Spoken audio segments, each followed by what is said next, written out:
ஒரு ட்ரேட் எடுக்கிறதுக்கு முன்னாடி என்னென்ன ஸ்டெப்ஸை மெயினா பார்க்கணும்னு சொல்றேன். அதுக்கப்புறமா ஒரு ட்ரேட் எடுங்க. ஜஸ்ட் பிளைண்டா போயிட்டு உங்களோட செட்டப்ஸ டைரக்ஷன் தெரியாம எடுத்துறவே எடுத்துறாதீங்க. ஃபர்ஸ்ட்டு ஹையர் டைம் ஃப்ரேமோட பயாஸ் தெரியணும் உங்களுக்கு. அதாவது மார்க்கெட் வந்து பை சைட்ல இருக்கா? செல் சைட்ல இருக்கா? அப்படி இல்லன்னா, பை சைடுக்கு போக போதா? இல்ல செல் சைட்ல டெலிவரி ஆக போதா? அப்படின்றது உங்களுக்கு வந்து தெரியணும். நெக்ஸ்ட் ஸ்டெப் என்னன்னா, மார்க்கெட் வந்து 2 இதுல தான் ஃபங்ஷன் ஆகும். ஒண்ணு ஐஆர்எல் டூ இஆர்எல் இல்லன்னா இஆர்எல் டூ ஐஆர்எல். ஸோ இது ஐஆர்எல்னா என்ன? இஆர்எல்னா என்ன? அப்படின்ட்டு தெரியலன்னா, நான் ரீபோஸ்ட் டேப்ல திருப்பி போடுறேன். அத மறக்காம செக் பண்ணிட்டு இந்த வீடியோவ செக் பண்ணி பாருங்க.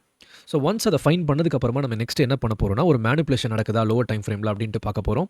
அதுக்கப்புறமா சிஐஎஸ்டி இல்லன்னா ஒரு மார்க்கெட் ஸ்ட்ரக்சர் ஷிஃப்ட் நடக்கணும். அதுக்கப்புறமா நம்ம வந்து ரிஸ்க் ரிவார்ட் 1:2 டார்கெட் பண்ண போறோம். நீங்க இப்போ ஹையர் டைம் ஃப்ரேம் சார்ட்ட தான் பார்த்துட்டு இருக்கீங்க. ஸோ கரண்ட்டா மார்க்கெட் பார்த்தீங்கன்னா, இங்க இருக்கிற லோவ வந்து ஸ்வீப் பண்ணியிருக்கு. அதாவது ஒரு இஆர்எல்ல ஸ்வீப் பண்ணியிருக்கு. ஸோ நம்ம என்ன எக்ஸ்பெக்ட் பண்ணலாம்னா, இந்த இஆர்எல்ல இருந்து இங்க இருக்கிற ஐஆர்எல் வரைக்கும் தான் மார்க்கெட் வந்து போகும். அத தான் நம்ம ஆன்டிசிபேட் பண்ணணும்.